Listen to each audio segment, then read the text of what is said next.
Welcome to Washington East to West Sports. This is episode 32. I am Matt Beatty, joined alongside, as usual, by Sean Beatty and Kevin Ardall. And gentlemen, let's start off with some lighter news. LeBron James, on his own accounts, dropped a Space Jam 2 trailer.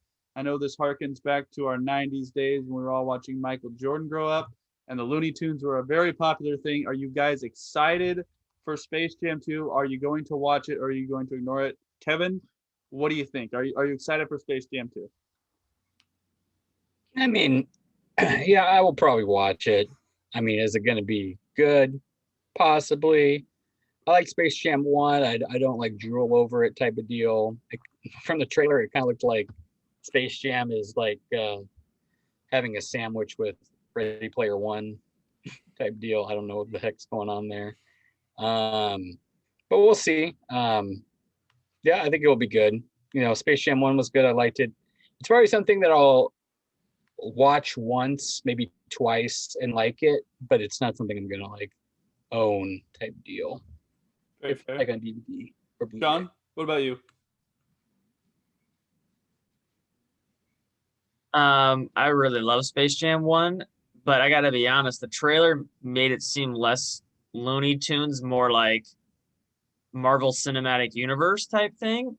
And I was like, the first one was all about the Looney Tunes, and so I was kind of disappointed in them. I'm not gonna lie. I mean, I'll probably see it, and I hope I enjoy it, but it really wasn't Looney Tunes. Yeah, it's interesting that I agree with what Kevin said. There's like a bunch of characters in there that are just it's like Looney Tunes and everybody else that you've ever known in pop culture. So it should be. I don't know how it's gonna go. I do like who they got to be the players against him: Damian Lillard, Anthony Davis, Diana Taurasi, and Klay Thompson. So that's a solid talent pool to steal from for the Monstars. So hopefully the movie ends up being decent. LeBron's done one acting job before, so he's not unfamiliar with acting. But hopefully the movie is pretty decent, and I'm gonna watch it anyway. Hopefully it's either really good or I'll just watch it once and never watch it again. But hopefully it's a good movie. Let's also update on the Gonzaga basketball team. The game just wrapped up about half an hour ago. The Baylor Bears won the national title 86-70 over the Gonzaga Bulldogs. I was not watching the game on Saturday. That was the game you probably should have tuned into, which was UCLA Gonzaga overtime game with Jalen Suggs hitting the game winner. So it's their Cinderella run come to an end. They could not complete the undefeated season. But I'm sure you guys watched a few games. So, Sean, what did you think of the Zags in this tournament? I mean, how much fun was it to at least watch them and see them make it all the way to the championship game?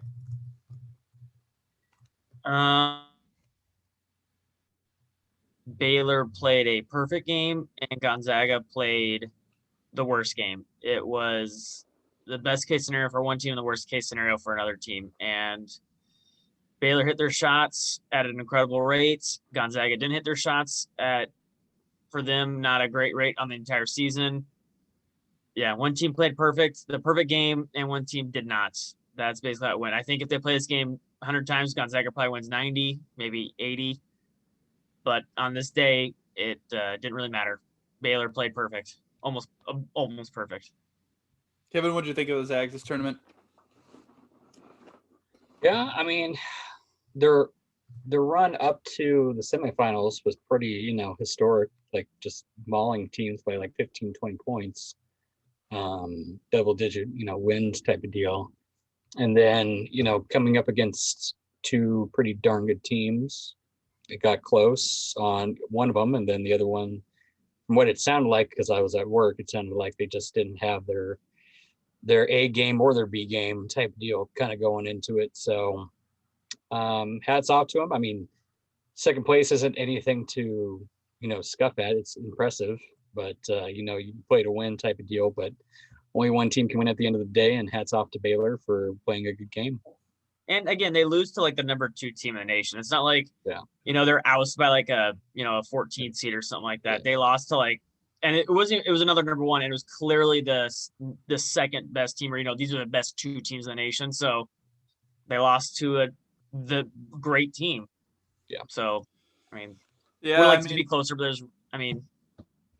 Yeah, Suggs is going to go high in the draft. Kispert will go high in the draft. Timmy's, played very well this tournament. I imagine he might be a lottery pick as well.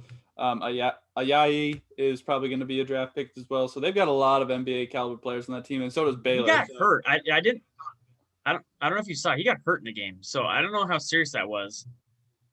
It was a leg injury, non-contact. I think So he'll maybe not be a NBA draft pick, but he might get picked up by a team, or maybe play in the G League for a little while. But it's one of those that screams could be ACL though. So like that's scary. That's the only reason why I say that. yeah, that's never a good injury to see. But Baylor is a team with juniors and seniors, kind of the old-fashioned way that college basketball went, with building your team through just years of experience, and those juniors and seniors get up there and finally get their shot. And Baylor just has a lot of experience, a lot of good NBA players as well. Davion Mitchell being one of them, probably their best players. So it's tough for them to lose in the title game once again. I'm sure Gonzaga will get back there at some point, but it's got to hurt to lose in the title game in 2 of the last 5 years. So hopefully the Zags will regroup and be right back there next year. But it's hard to watch when you're right there and you just can't quite get it done.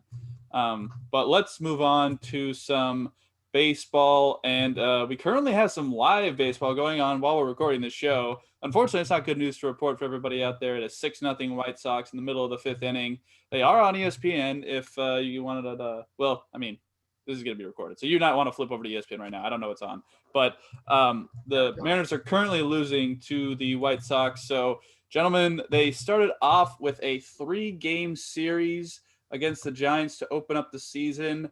If you didn't watch the opening game, you missed a good one. The Mariners, you missed a good one in the last 2 innings for the Mariners, because the first 7 innings for that game was not great, but the Mariners were able to come back, win 8-7 in 10.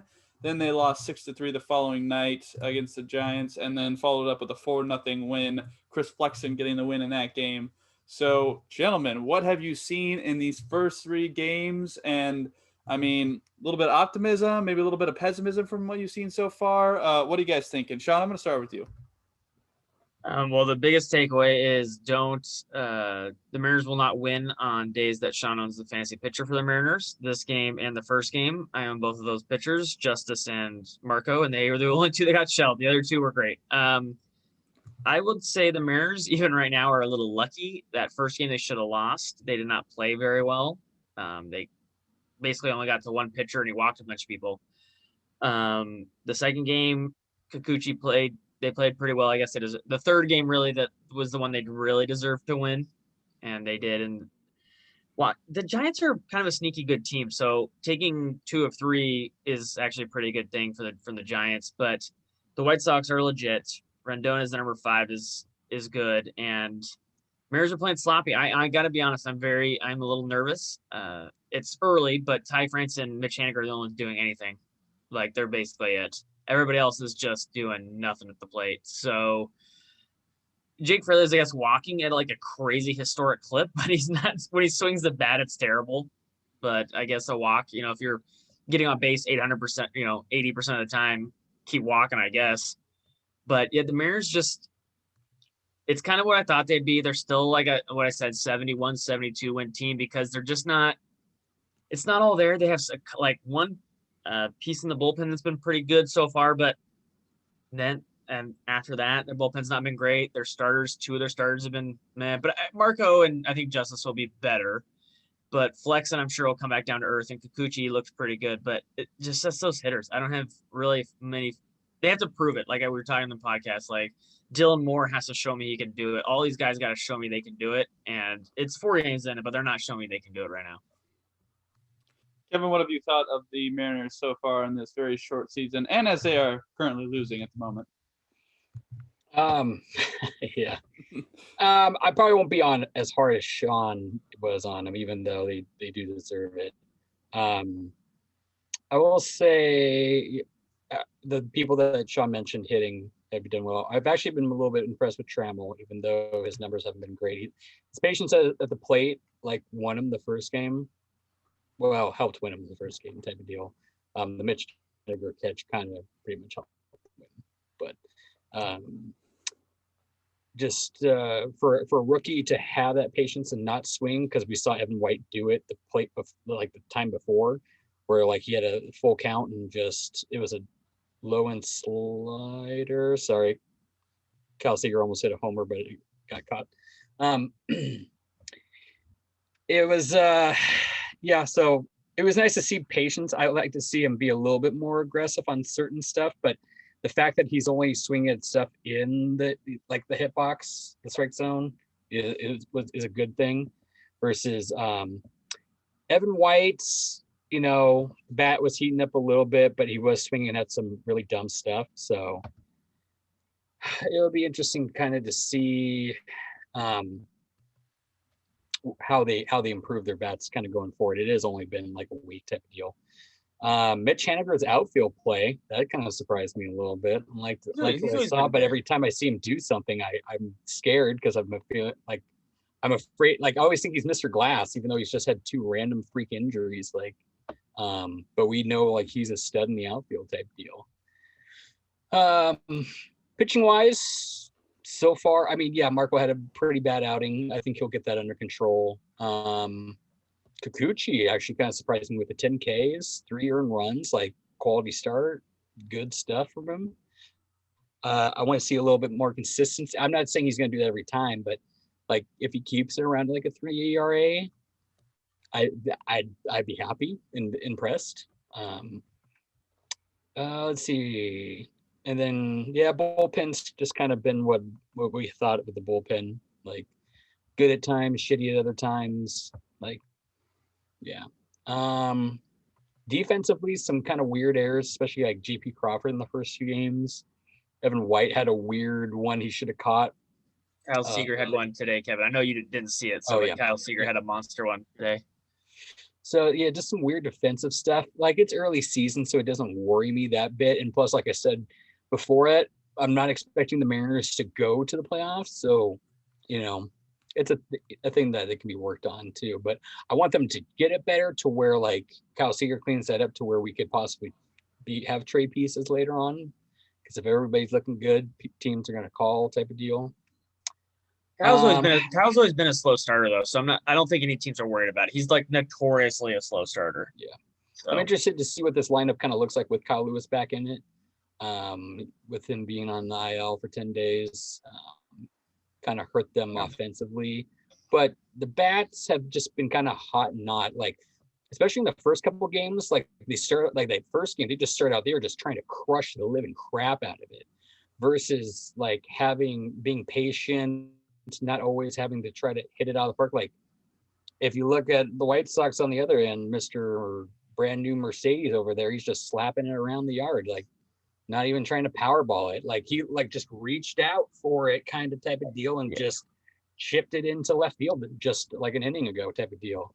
So that's just right that's just a hot streak. That guy. Yeah, I'm not saying I think he's gonna be perfect, but like not always trying to like rip the face off the ball type deal. Like you can go for good hit, like try to, I mean, you always want a home run, of course, but like getting the ball in play too also helps, at times. So, I mean, getting the ball in play would have been nice in the first inning where they had a guy in scoring position each inning with no outs and got nothing. Nice. I got nothing. Crawford was on third with no outs in the second inning and they got nothing. Just make contact and you score a run and do it. Yeah. That's why I'm frustrated. Like, and again, everything I said with the Mariners was just in context of 4 games. I'm not saying.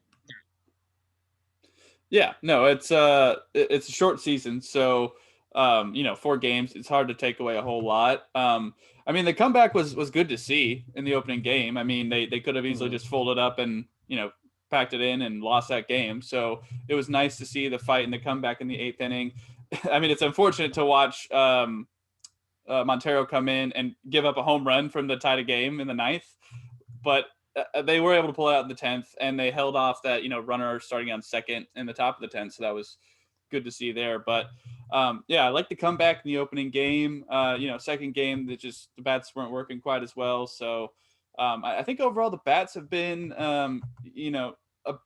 maybe about where I would expect them to be, maybe a little bit less. I thought they'd do a little bit better hitting so far, but obviously it's only 4 games in, so a very small sample size. So you can't take too much away from that. Mitch Haniger, he's looking very good at the plate, and so is Ty France and Kyle Seager. So I don't want to take too much away from 4 games, but the bats I'm sure will get going. Pitching wise, it was only one start for Marco opening day, obviously, but that was tough to watch him not have a great game in the opening game. I thought he'd come out a little bit better, but first game, hopefully he'll shake it off and figure it out down the line. Like you guys have mentioned, Kikuchi, I thought definitely deserved a chance to earn the win in that second game, so it was good to see him play pretty well. And then Chris Flexen, JT's boy, looked very good out there in his first game. So, he's making a case to kind of stick around for, at least until maybe they need to trade something because, everybody's up on the trade block depending on how good they do and where the Mariners are at position wise. So, keep playing well, and who knows, you might end up in a uniform that might win you a World Series. And that's what a lot of Mariners end up doing anyway. If they don't play well in a Mariners uniform, they go somewhere else and win a World Series. So, it's 4 games in, and they're playing right now, not looking good. But hopefully these next week of games, they'll kind of pick up the tempo. Kyle Lewis coming back will be nice, and then we'll just kind of see where this team's at the end of the month. But early, just nice to see baseball, nice to see some fans out there. I saw some stuff on Twitter about some woman wooing in the first game. I didn't hear that because I'm watching on my phone. Did any of you guys hear that? Oh yeah, she was she was noticeable, that's for sure. No, I didn't hear it. That's why we lost our second game, because she didn't woo for us. Well, it's just really weird, I imagine, for them as well. I mean, last year they played with no fans, so I imagine, because I've covered a few football games high school-wise with no fans, and it's just you can hear everything that's being said by every coach, every player, everybody on the sidelines. So it's like there's no way for like a microphone to kind of blot that out or position it to where it doesn't happen. So it's interesting to at least probably have fans for them backed and to not have everything heard. But I imagine not as many people are in a big stadium. You can hear quite a bit from everywhere in that stadium. So I wonder how that will affect play or if they'll institute something about that. But so far, it's nice to have baseball back. So really looking forward to hopefully getting out to a game. I do want to mention the opening night roster. I'm going to bring it up here, and I'm going to share my screen just so everybody can see it. We did kind of talk about it before the season actually started, so I just wanted to bring up the full roster here. So as you can see, Kyle Lewis is on the 10-day IL to start off, but he is still on the roster. This roster, I think the biggest question mark we all had was the relief pitchers here. So far, it's been, as we've all talked about, interesting to see how the relief pitchers have stacked up. But, overall thoughts on the roster, guys. We talked about the catcher situation as well as the infield, outfield with the kind of swing guys. Haggerty got some playing time a little bit recently, so that was interesting to see him get in there. But what do you guys think of this opening night roster? Sean, I'm going to start with you.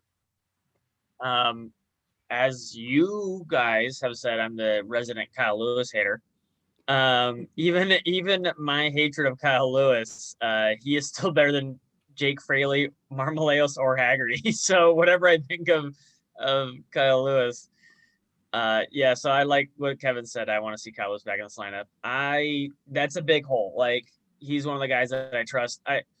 It's interesting. I think the battle, I think it was you, Matthew, or maybe even Kevin said, was catchers. And it was interesting how they're using Terens and Murphy. It almost seems kind of random, like not pitcher, lefty, righty. They're just like, because they're both righty. So it just seems like they're just hitting them on random days. Like Tom Murphy played first, but then Terens played the next 2 days, including and so everyone was speculating that Tom Murphy was hurt, and then Tom Murphy plays today. So I don't know what is going on there. I don't know how they're deciding. Maybe they're flipping a coin and Tom Murphy is unlucky for 2 days. I don't know. But that's kind of interesting how they're playing that. Maybe pitcher matchup, maybe Luis Terens works better with a couple guys, and that's who they're going with. But the relief pitchers, again, it's kind of like it's throwing darts at a wall and see what sticks. So that's gonna be the frustrating part, I think, for a lot of Mariner fans is that little group right there, and we'll see how they can go. If as far as well as they pitch is how far this team will go. Hence why I think they'll win 71 games. Kevin, any thoughts on this roster? No, it pretty much is what we thought it was going to be type deal. There wasn't really any surprises. Yeah, I mean, interesting to see. Like, I liked how they brought in Will Vest, and he looked good in the first game. Because I think he's a rookie. Yeah, pretty sure. Yep. Had kept his composure type of deal. Putting him in over a guy that like Swanson or a couple Gerber, other who played like those guys. Yeah, it was interesting. Mm-hmm. So that would be like really the only interesting thing. And does it make me be like, woohoo? And I'm like, no, not really, because it's bullpen. Yeah. So yeah, everything was pretty much predictable. Yeah, it's just gonna be interesting to see what they do with the lineup once Lewis comes back. Like, because you got to put Ty France in this lineup. Period. Like, who sits. I mean, technically, it's gonna it'd be Fraley. Yeah, it's gonna be Fraley. Yeah, I was gonna say it won't change because Ty France is DH anyways. I'm thinking when Kelnick comes up in the issue what they're talking about, what I was hearing, because I listen to the Jerry DePoto podcast and things like that. He's obviously not going to say what they're going to do and all this other things. And I was parsing it with some other podcasts, and what I would say is they're going to send down Marmoleos, and then Trammell will sit on the bench until they trade Mitch Haniger. Is probably like through the 3 podcasts I was listening to, including that's probably going to be the route they will go. Mitch will leave, and then Trammell will come back in the lineup. But at first, you like we said, Kevin, when you call it Kelnick, you have to play him. You're not calling him up to sit on the bench. No. Yeah, the lineup looks good. Obviously, we talked about the relief pitchers, but that Fraley, it's like I mentioned before, we've talked about Kelnick, but I think Kelnick probably should have that spot over Fraley, but service time and all that good stuff. But overall, hopefully this Mariners lineup can produce some stuff, and if they're not a playoff team, hopefully they can be traded for some assets down the road. And it'll be interesting to see how many of these players kind of shift from AAA to kind of move up and down the AAA to back to Seattle type deal, because there's always some players who kind of move up and then move down based on injuries and stuff like that. So it'll be interesting to see how they kind of use AAA Tacoma and how that season all unfolds, if it's completely regular or anything like that. So it'll be interesting to see how minor league baseball shakes out this year, because that's going to impact a lot of different players in terms of their development and maybe making the major league roster. So also Kelnick hit a home run in his first at bat. I mean, of course he did. That man's a beast. But let's talk a little bit about some COVID-19. So we talked about it on this podcast, kind of previewing the whole baseball season. We talked about if that would be an issue. I actually just kind of listened to it because Sean was curious what his prediction was for the World Series. Spoiler alert, it's Yankees, Dodgers, very boring. But the latest on COVID was that the Nationals, I believe, had a couple positives. So they are now doing a double header with the Atlanta Braves on Wednesday to kind of make up for that. So it's already started. I don't imagine that there's anything else as far as we know so far, but it's interesting to see it starting so early in the season, because they did kind of encounter this last year where it was the Marlins who had that big issue, I believe. And then it kind of went throughout the league a little bit. So it'll be interesting to see how they kind of curtail this, if they do have to revert to those 7-inning double headers at some point, if it does get bad enough.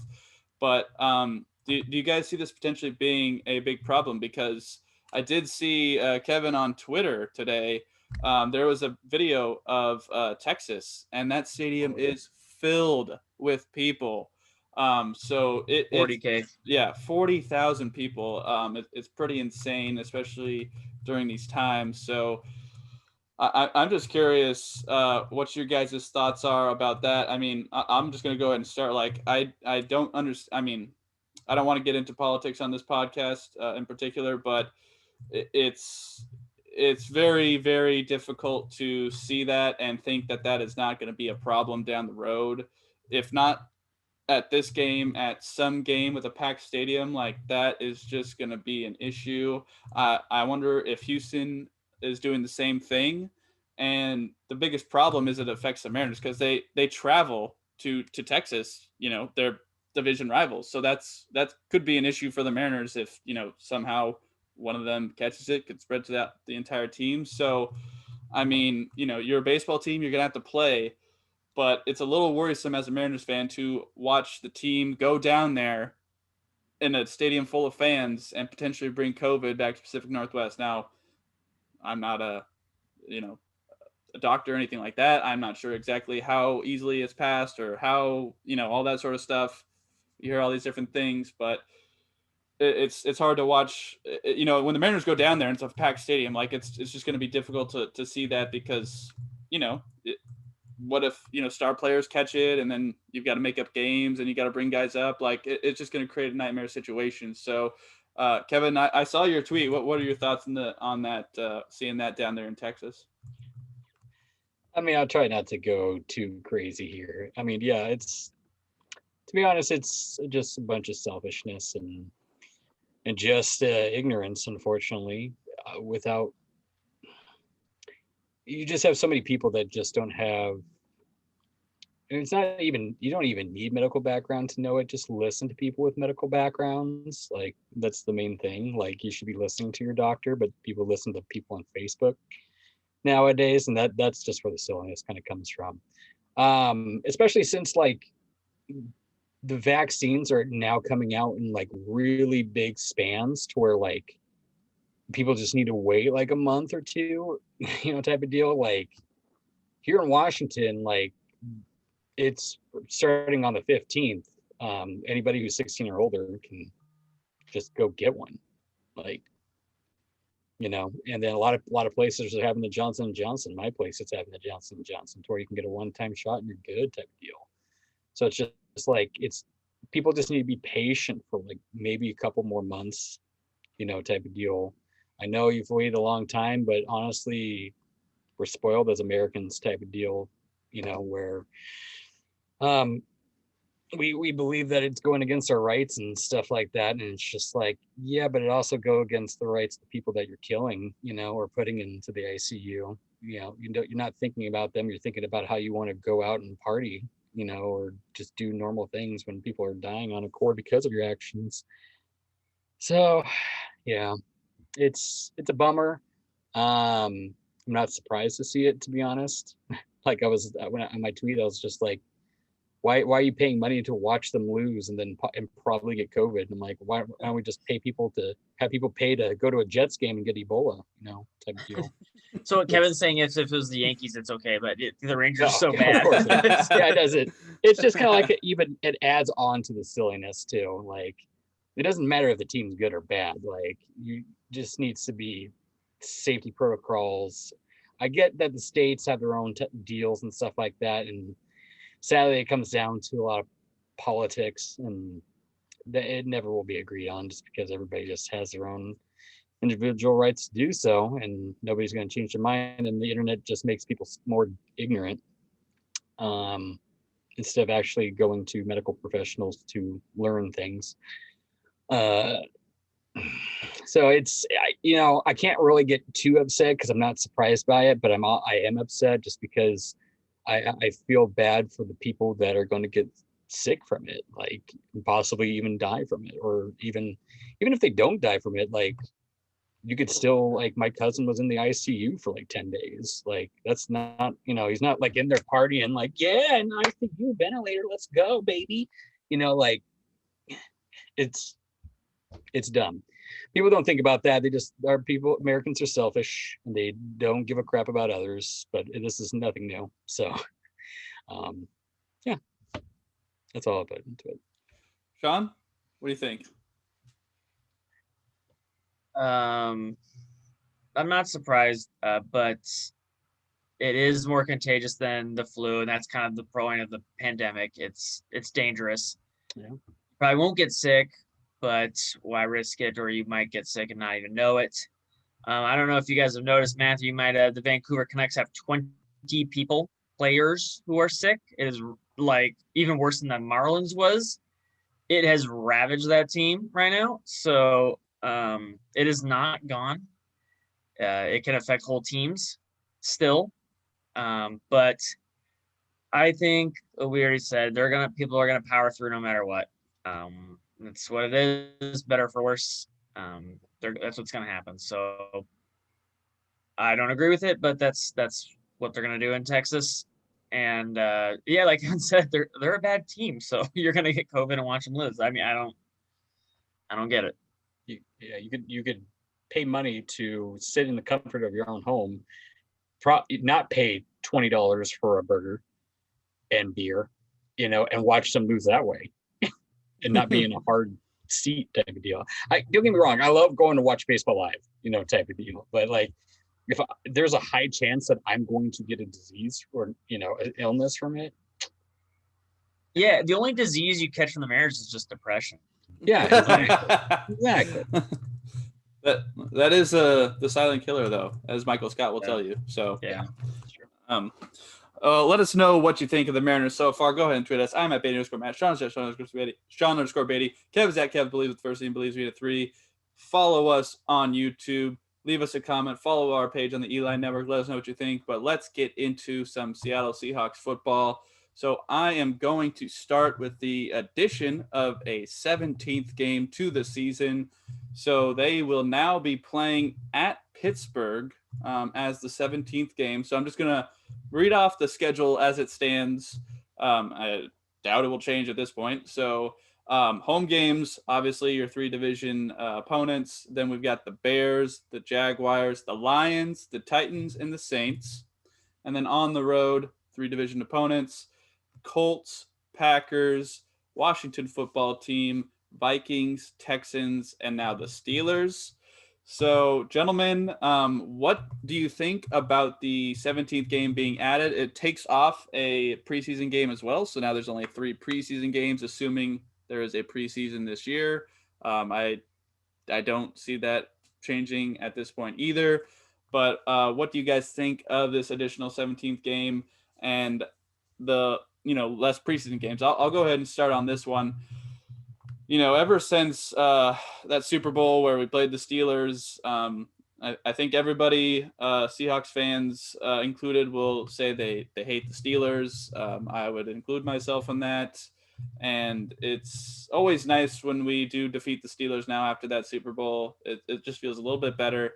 I know they're doing the schedules where the NFC teams will have one extra road game, and then they're going to switch it next year where they'll play the home game next season when they have the off year. I understand the addition of a 17th game, money obviously, but it's just kind of weird to throw it off to an odd number. I'm not a fan of that. Jeff Fisher will never be able to have a 500 record again, so that's kind of sad. But 7-9, not 8-8. That's the Cowboys who are 8-8. But it's there's a lot of questions. It's like, I mean, the playoffs are still the same, but did they really need the 17th game? No, but money does talk. So hopefully it works out to where it's not super, because you're going to play your guys for an extra game fully. So it's like, hopefully there's not more injuries. But Roger Goodell on a podcast said that the preseason has more injuries than the regular season, just based on the data. So hopefully that is the truth. But this could lead to obviously more teams sitting players down the road if, in that 15th, 16th game, you're already locked in. Then that 17th game is a moot point anyway. So I'm not necessarily sure how much it'll affect. but I do hope that we go to Pittsburgh and kick the poop out of the Steelers in that 17th game. Kevin, what are your thoughts on that 17th game? Yeah, don't get me wrong. I love watching football. Everybody loves watching football, but like, do we really need one extra game that badly? Especially since like it's going to really affect playoffs. Just because you have a higher probability of having dudes injured type of deal. I mean, yeah, you play one less, preseason game, but most of the time your starters aren't even really in those, except for one game for like half to 3/4 of the game. So it's hit and miss. Like, I don't mind playing, a good team like the Steelers. Well, I don't know, but they have a good defense. Offense is still a question mark. But yeah, it's just with this, especially with our team, just because we have really hard troubles of having a nice, healthy-ish team going into the playoffs. So adding an extra game on before we get into there doesn't really help our stride, even though I've already predicted that we're going to probably just be one and done in the playoffs again because, Pete doesn't listen type of deal. Everybody thinks that Gabe Jackson is like the savior, even though he's worse than both of our starting. Kevin, focus. Sorry. Week 17 or 17 But, games. well, I'm just saying, like, yeah, I know. yeah, it's definitely going to affect our team quite significantly, and I think for the worst, just because, yeah, got to keep people healthy for playoffs, and that's what matters. I'd rather have playoff game, like if you're going to expand the playoffs, but even then, like, I don't want to see crappy teams in the playoffs. So I thought what they did last year was okay with adding the 1 seed to it.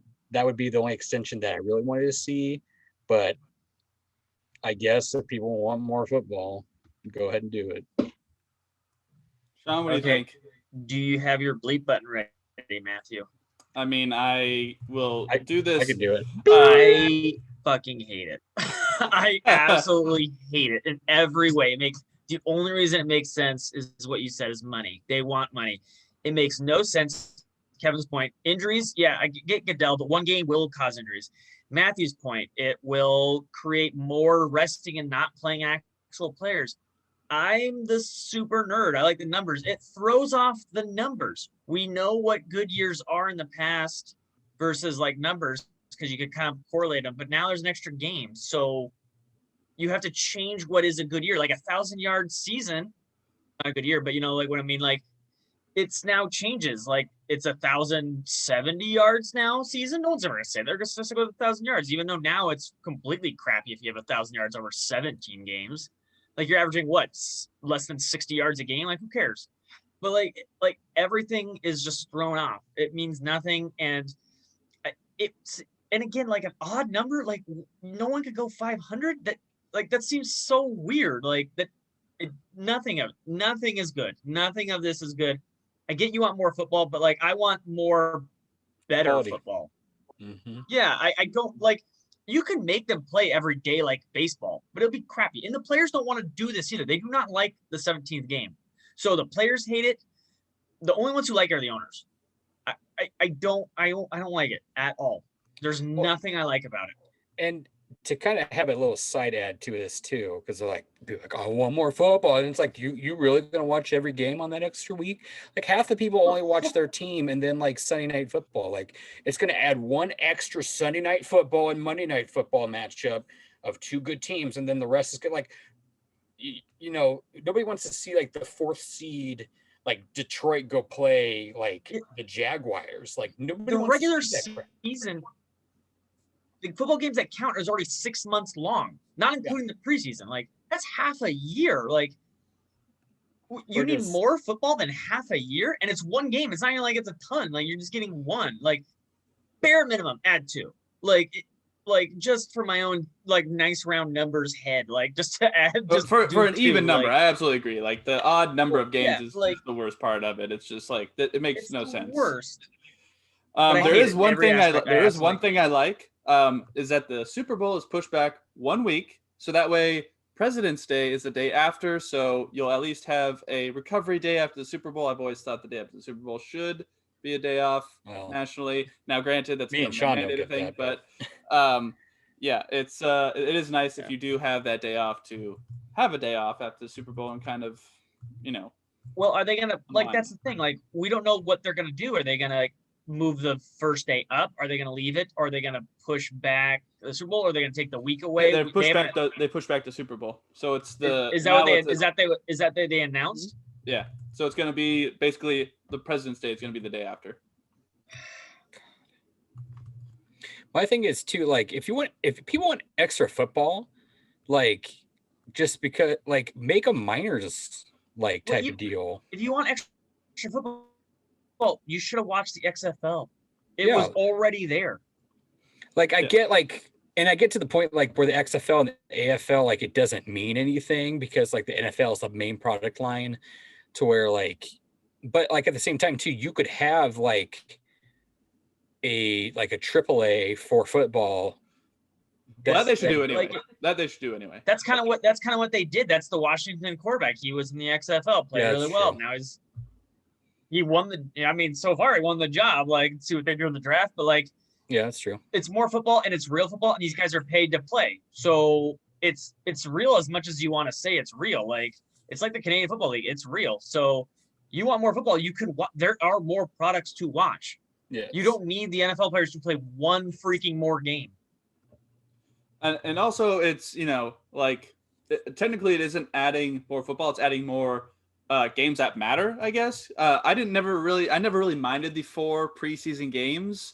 I think it's good for coaches and teams to, kind of put together special teams or see what guys have or who they want to sign to the practice squad. So I was never against the 4-game preseason. I thought it was, kind of nice to kind of ease into the football season, especially for those players who, practice.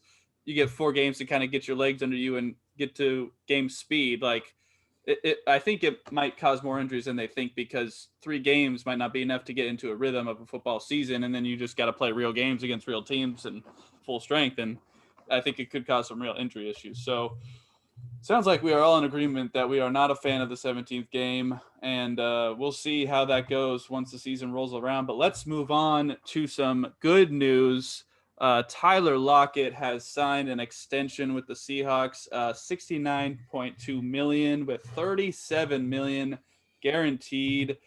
His cap hit this year looks like it'll be about $7 million with the extension. So the extension frees up some cap space, which is very nice. So, Sean, I'm going to start with you. What do you think of the extension? And give me your favorite Tyler Lockett moment from I was going to say last season, but maybe you have one that sticks out overall more than that.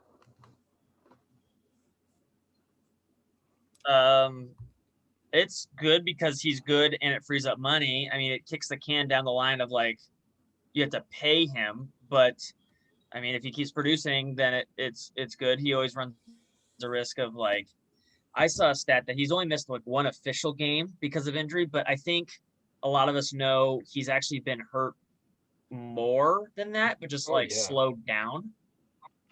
And so like at the end of the last year, I think he was nicked up and it showed. So that's my biggest issue. But like, freeing up the contract is freeing up some money is nice. I know it's needed. And that's what I said in the past, like, extend Jamal Adams, extend Tyler Lockett, because that's how you free up money now. You get to the problem later when it's a problem later, like the Saints are doing. But right now, you need the money. You need to sign the picks. You need to fix what's going on. So this is how you do it. And he's a good player, and he's young enough, and it makes sense. Like, you're not extending someone like Dixon for this kind of money. It's Tyler Lockett, who you need to play well, and you hope plays well. So I like it. My favorite moment, I guess I wasn't a favorite moment. It was the entire first Cardinals game where he just went absolutely. That was the first game where everyone's like, okay, we need to cover DK. And then everyone very quickly realized Tyler's a freaking monster. Everyone was like, man, DK's just going nuts. DK's going nuts. And then other teams are like, we need to cover DK. And then Tyler's like, no. Like, I will absolutely dump on you if you single cover me the entire game. And went 2 for over 200 yards and 3 touchdowns. And everyone very quickly was like, let's go back to Tyler. That was a terrible experiment. We're not doing that. So that was my favorite moment in general. Kevin, what about you? Yeah, I mean, I just hope that with the money freed up, they do something good with it, if that makes sense. You know me, you already know that I wanted it going to O-line, but I know it's not going to happen type deal. I think we're just going to use it to probably try to re-sign KJ or something if we can.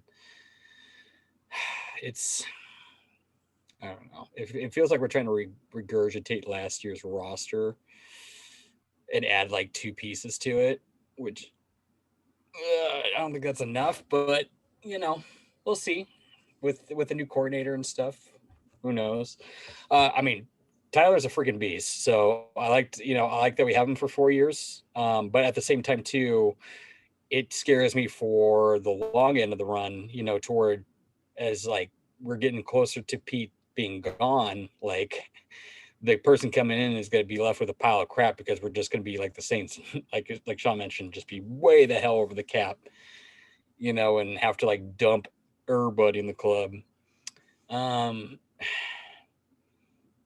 So, I mean, it's kind of like, I get that they're trying to get everything now, but like, I just with Pete there, as you already know, and I'm trying not to go off track, I don't think it's enough to get to the Super Bowl and win it. Not saying that Tyler doesn't have the skills or anything like that. He helps out a lot. It's just, I think that money is not going to be used wisely to bolster this roster to get to a Super Bowl type of deal. Favorite Tyler moment my favorite Tyler moment is probably the insane catch in the back corner, because I nearly pooped myself when I saw it.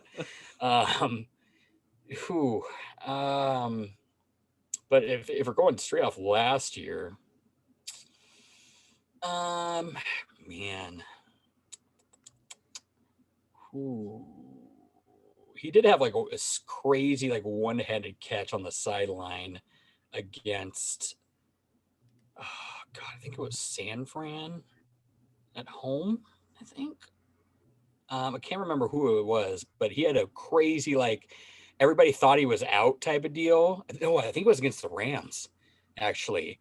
Whereas like a sideline toe line touch, and like did it with like one hand, and everybody thought like it was no good, and then they reviewed it and they're like, "Oh, that's a catch! Like that's a freaking catch!" Like, thank you, Doug Baldwin, for teaching that man how to tiptoe and bring his stuff in.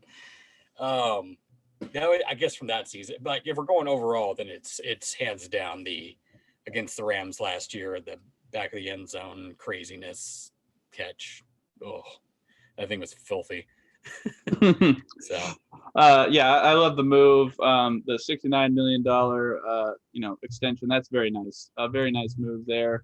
I just think that Tyler has been such a consistent player on the team. He has got such a rapport with Russell Wilson. Like, this is just a great move overall. Like, especially in the scramble drill, whenever Russell is moving out of the pocket, he's looking a lot for Tyler, because those two just seem to be on the same page when it comes to the scramble drill. Just try and get open or find some open space, and I'll get the ball to you. So I think keeping that duo together for as long as possible is great. So I like the move. I had Tyler in a lot of my fantasy leagues last year. So my favorite moment was against Dallas when he had 3 touchdowns in the first half, and my eyes got really big, and I'm like, this is about to be like a 50-point game. That came later, as Sean mentioned, against Arizona in the loss. But I think that was when a lot of teams were like, you know what, Tyler, he's a pretty good wide receiver. And also, he's not like a big guy. So, a lot of teams, it seems like, just kind of lose him whenever he's like doing a crossing route or something like that. Like, he just somehow is like wide open, and Russ will somehow find him. So it's really nice to just watch him like move into open field, and then Russ just finds him, and he's got like a 15-yard gain in the first down or something like that. So like seeing that combination for many years to come, and the extension is obviously great. But Tyler's probably going to be buying dinner for a lot of the players this next coming season. So get out your checkbook, Tyler, because I think you're buying next time they go down to a restaurant in Seattle. So get ready for that. I do want to talk. We're getting down to the last 10 minutes here of the show. I want to talk about a recent deal that happened today and get thoughts on it. Quinton Dunbar, former Seahawks cornerback, signed a 1-year deal today with the Detroit Lions. We have talked about Quinton Dunbar on this show. I know Kevin was talking about, wanting to bring him back for the right price. But, we lost Shaq Griffin. So there's obviously some, potential need at cornerback. But I just want to ask you guys, what did you think of the signing, and how do you think the Seahawks DB room looks? I think I'm going to start here. I'm not totally upset about the signing with Quinton. He only played 6 games, was banged up most of the year. I think he is a good player when healthy. He just wasn't that for the Seahawks. So, thanks for playing for the Seahawks, and hope you do well in Detroit. But I think the Seahawks are going to try and just kind of figure out the cornerback position. We mentioned Witherspoon that they signed in the offseason. Witherspoon. And then, we've mentioned Ugo, we've mentioned Trey Flowers, we've mentioned DJ Reed. And, DJ Reed played well. So it's hard to tell who exactly is going to be the starting cornerbacks, who's going to play in the nickel, who's going to play in the dime, that sort of thing. So I think that'll be sorted out in camp. It's hard for me to say right now who the starting corners are. If you ask me right now who the starting corners are, I think it's going to be Witherspoon on one side. And then based on what we have, I think DJ Reed will probably earn that second starting job. That's never going to be the case. That's not how Pete operates. I think he's going to win the second cornerback position. And then I think Ugo's just going to keep his spot in the nickel and come in when he needs to. And then maybe cycle out a little bit. Maybe throw Trey Flowers in there whenever guys need to rest. So what about Blair? Blair's just not playing anymore. We'll see what Blair fits in, but I don't know how well he's going to come back from that injury. So it's like, does he come back full strength? What does he look like when he comes back into camp? So it's kind of up in the air where he'll fit in. Sean, what do you think? I just think by your estimations, we wasted that pick, so that's cool. But the Blair pick, but I don't disagree with you. I think that's what's going to happen. I'm going to be super pissed. But I think Witherspoon's going to play it, but I don't know. I think he's just going to stick with Flowers because Flowers has the experience of being bad, but that's how Pete works. And then eventually Flowers will get hurt, and then Reed will come in and play really well, and then everyone's like, "Why wasn't Reed playing from the start?" That's what Pete does every year with a player. He has no business playing somebody. Somebody plays better than he starts him. That's how Richard Sherman got his job on the Legion of Boom. Was someone got hurt in front of him, Walter Thurman, and then they're like, "Wow, this is the best corner of the entire decade." But like, whatever. But the Dunbar trade or signing, I don't know what the deal is for. It hasn't come out yet. I didn't see any terms of money. I have no idea. Terms. If it's a cheap one, I would have liked to sign him. Like Kevin said, a cheap deal for a guy that has played well for full years in the past. He was nicked up all last year, but when he was last healthy, he was very good. So if it's a cheap deal, I would have loved to take a gamble on him. But if it's like, he got something like $5 million a year or something, I'm fine with letting him walk, like with what we have over there. And maybe you steal like a really late corner or something like that, or trade down and get like a 6th round corner, just somebody, because like you said, you got like 4 guys they like enough to play, and then Blair could be the 5th guy or whatever is going on there. But you got like some guys that you just need to see reps at. It's not the best idea. It's not the best situation. I agree. Like I would have liked another beast corner, but money wise, where we're at and what we actually have to work with, I don't mind him walking if it's a little bit of money. Kevin, I'm looking up the story right now. I still see no money, so I still don't know what he signed for. But Kevin, what do you think of the move? Well, to Sean's point, what Sean's forgetting is that Pete is a defensive guru. Okay. Shut up. And he knows how to evaluate player talent really well. And based off that, Sean is half right. Trey Flowers will start, but Ugo, the nickel corner, will be the other side corner. He's going to sign Witherspoon and then and not Witherspoon will be the nickel. And then Witherspoon plays outside. Why is he going to flip those two guys' position? Scratch that. Jamal Adams is going to play nickel. Blair is going to go into safety. Couldn't be worse than safety. And then we can't question it when it happens, okay, everybody? Because Pete is the defensive guru of all time. Clearly based off how good this defense was last year, being 24th. We'll just move on from that. Anywho, yeah. So most what it should be, of course, is you got to see how DJ Reed plays on the outside, because as we've already mentioned, DJ Reed played a lot of nickel, or like slot guys type of deal. So I think he could probably do the role just fine, most likely. I think it will be Witherspoon and Reed on the outsides, and then probably Blair will be your starting nickel. It should be Ugo, and then you put Blair where Diggs is at, but I don't know. That just see why. Yeah, we're not going to get into that. So depending on what Dan Campbell signed him for, because who knows, maybe Dan Campbell's an idiot and signed him for like $6 million a year, and then I'll be like, you can have him. Type deal. Yeah. At this Which point, is very now real possibility. now you got to throw the question of whether they bring in Sherman or not, or if you feel comfortable with Reed, giving him an off season doing at corner. That's kind of the route I'd like to go. I mean, if you get Sherman for a decent price, I'd like to see that, just because of his lockdown ability, and I think that's going to improve this defense more. But good. I mean, good for Detroit. It gives them a nice opposite corner if he's healthy, with the corner that they drafted in the first round last year. So if he's healthy and he's doing what he was doing in Washington, they got two really, these corners. So Dan Campbell's doing something right, depending on how much you paid him. But, yeah. All right. Well, we've got about 4 minutes left, so I want to get out of here on a shorter topic that we could talk about. So Sam Darnold today was traded to the Carolina Panthers. In the trade, Darnold goes to the Panthers, and the Jets received a 6th rounder in this year's draft and a 2nd and a 4th rounder in 2022. I'm going to get your guys' quick thoughts on this before we get out of here. I'm going to start. I mean, the Jets won the trade. I don't understand this move for the Panthers really at all. I think Teddy is still the starter there. I don't see Sam Darnold taking that from him.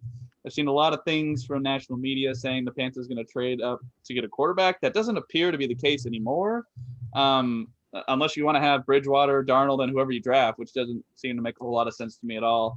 But, I think this clearly shows that the Jets are, all indications, at least from all the sources I've seen, are saying they're going to lean Zach Wilson with the number 2 pick. Who knows if that is for sure what they're going to do. There's, a lot of guys out there. So we've talked a lot about the quarterbacks in this draft. I'm not sure, if they believe Zach Wilson is the guy, great. Hopefully Robert Saleh can, mentor him.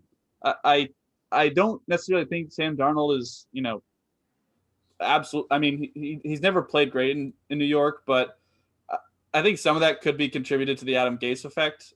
Just playing with that team with no talent around him, like it can't be an easy job to just go out there and know you're going to get demolished all the time. So, I do feel a little bit bad for Sam Darnold because he just kind of got drafted into a poor situation.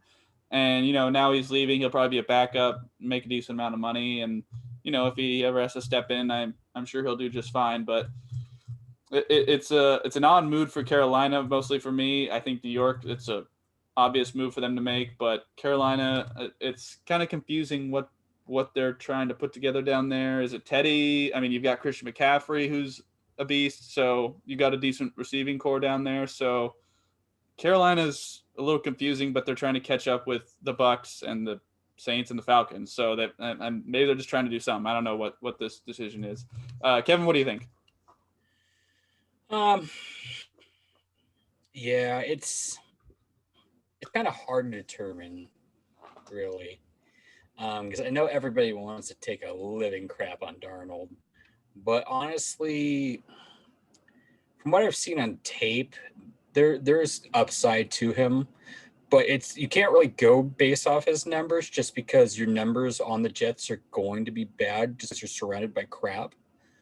Like, if you're swimming in crap, you're gonna smell like crap. Like, there's not much you can really do. Just like for example, if we had traded Russell over there, Russell's not going to be what he was here. He's not going to completely suck, but he's going to take a hit, because there's just not a whole lot around him over there. So he's going to a little bit better situation. They do need to improve their O-line a little bit. They have a little bit better receiving core over there. With Christian McCaffrey at the running game should help out a lot. So I think Darnold's not going to be asked to do as much if he does start, to where you can kind of see what you have in him. And Coach Matt Rule, I think is going to be better. You had Adam Gase for his whole career. Just, I don't want to be mean, but you pretty much have like an idiot, like trying to teach, like it'd be like a fifth grader trying to teach somebody like advanced, like rocket science, like type of deal. Like, it's not going to happen. Adam Gase is just terrible. He's an awful coach. So he's going to Matt Rule, who I think is a respectable coach. He's done a lot what he didn't, he's changed around a lot of programs in college. Whether he'll be a good NFL coach, that's yet to be seen, of course.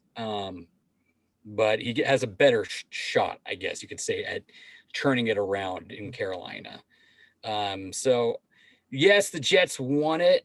And the Jets need to utilize those picks to just move stuff down the line, because you're not going to get, like, not everybody that you're taking this draft is going to hit. So like you need to like extend those picks for years down and keep like continuing and stuff, or go up and get a guy that that you want type deal and use those picks. You already had the number 2 pick. They didn't go up anywhere. They already got the 2 pick. Like, yeah, what I'm saying, like, so like if you have like 4 like 4th round picks, like you're not going to hit on all of them type of deal. So like you could they just have 2 first round picks, and then use that and be like, hey, you want to come on up, and then we'll take picks from you next year type deal to get more people. It's kind of hard to explain. Or like use those, be like, hey, do you want 3 first round or 3 third round picks, and we can come up and get this guy in the second? Like, I know that's a little crazy and I'm just winging it type of deal, but move up, get guys you want, and then try to get those picks off siphon to next year's, to where you can continue that plethora of picks and get the guys that you want type of deal, versus just be like, well, we got like 17 draft picks, I guess we got to use them all. Pick that guy, and that guy looked kind of cool. The Jets can use 17 players, but that's true. But I'm saying, if they take 17 players, are they all going to be like quality starters? No, exactly. They don't need to be all quality starters. That's true. What I'm saying is you have a higher chance of hitting quality starters by extending and getting yourself more draft picks throughout the years. Like you can use this to slot yourself of where you want to go in the draft. They're spaced out for 3 years already. True, but you can use that even more wise to where you can play the board better. Well, like they're gonna use those high picks, the ones that are valued, like you're saying, because they need that talent. So they're not going to trade the first rounders. But you're not going to get it. What I'm saying, like if they have 5 5th round picks, like you could trade some of those off next year to get like a 4th, or for next year type deal. Those moves are like more lateral than like game changing. Like those 1st and 2nd round picks, those 1st or 2nd day picks are the valuable ones.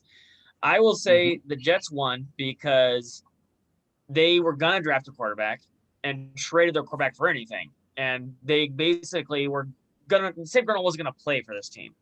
And anything they get is a bonus. I will say the Panthers are clearly not playing Teddy Bridgewater, because you don't give up this capital to then not play Darnold. You have him for a cheap deal, and he becomes more expensive if you exercise his option. So you have 1 year to figure out who he is, and you won't use that year sitting him, if that makes sense. So I don't know what that means for Teddy Bridgewater, if they're giving up on him already. I mean, like Kevin said, Teddy didn't play great, but he also didn't have McCaffrey and some other things there, and they got a new thing. I just don't get it. And another, Sam Darnold, his upside is like the 20th best quarterback in football. I think maybe at best case scenario, like absolute best case, because he's been bad with Gase, like very bad. But over the course of his time, he's been like the worst quarterback in football. And if you're like a good quarterback, you won't be that bad. Like he didn't do anything to help himself in the situation either, is what I'll say. Like Russell goes to the Jets. Like, he's not, Russell goes to the Jets and he's still 500. Like that's what I'm saying. There's the difference. Darnold was still ass when he was with the Jets. Like yeah, I'm not. Yeah, he's not be like an elite quarterback, but he could turn out to be like a Matt Ryan. That's way too high. He's like the 20th best quarterback. He's like a Jimmy Garoppolo best case scenario. Like there's no number that says he like is gonna just like go from like the 38th graded quarterback to be like, nope, all of a sudden we're like 9th. Like there's no way that jump happens. Like he had 3 years to figure that.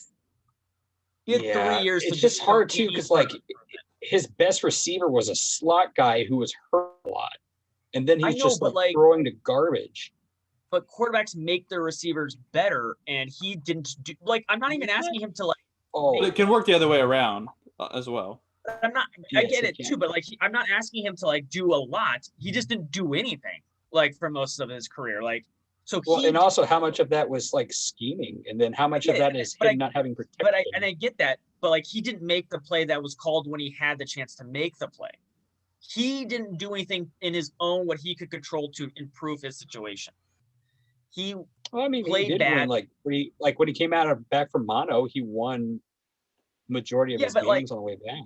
The team won, but like I mean, I'm just saying, like he could have played. He played 3 games in 3 years. Like I'm just saying, like team win when they were losing before him. What's his record? What's the Jets' record right now? They've had like it's bad, but I'm saying like when he came back from his mono stint, he won 5 for 6. He lost his job to Joe Flacco last year.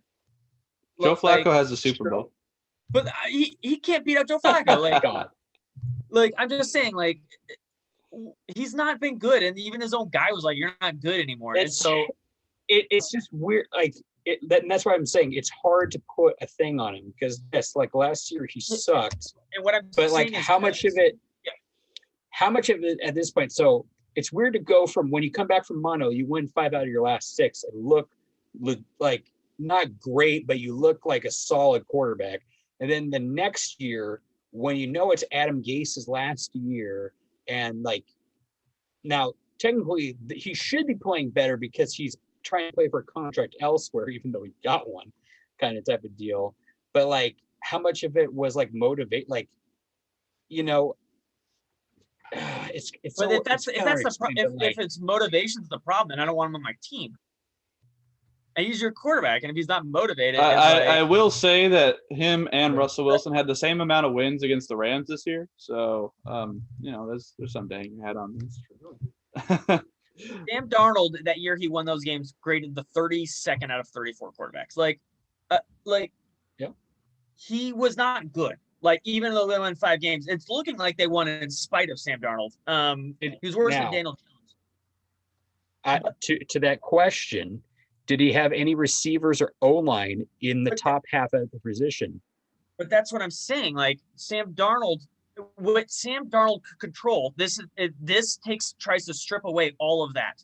He didn't do anything outside of what he couldn't control on his own, is what I'm saying. Like he isn't like I'm saying like he doesn't just go from like in a bad situation to like the worst quarterback in football for over 3 years sample size. And then goes to a better situation and becomes like a top 10 quarterback. That's not what's happening. Like his upside, he will get better. I'm agreeing with you, but it's not going to be anything close to like, I don't think he's ever going to be NFL average. He will be worse than NFL average, best case scenario. I think that has been established. All right. Well, I don't think it's there yet, but. All right. Well, I thought this was going to be a quick topic. Apparently, it was not a quick topic to end the show. But let us know what you guys think of Tyler Lockett's extension, Sam Darnold going to the Panthers, going into it. I'm at Beta_Matt. Sean is at Sean_Beatty. Kevin's at Kev Believes Thirteen Believes being a 3. Follow us on YouTube. Hit that subscribe button. Give us a comment. Let us know what you think, and follow our page on the E-Line Network. Gentlemen, we're gonna do some sort of draft thing in the next couple of weeks before that draft actually shows up. The Seahawks don't have many picks, but we're definitely gonna talk about where they should spend that pick and how they're going to utilize those picks that they have. So we'll definitely do an episode, not totally dedicated to that, but we're gonna have to talk about that before it comes down the pipeline. So until next Hold on, time. before I forget, Sam Darnold's number one wide receiver is the same that it is now in Carolina, Robbie Anderson. I forgot that. He has the same number one. He Anyways, also has other good receivers to help out. Like he's not just if you have Crowder. one good receiver and a whole bunch of crap, like he's just gonna get doubled. I mean, they had 3 guys there around that area, 64 to 51. So like I said, he's going to a better situation. Will, like I said, he's not going to go crazy, but he has a chance to. Again, his number one's the same in both, but so I'm just saying. But yeah, I agree. We'll see how far he jumps up. All right, and with that, we will see you next time on Washington East to West Sports.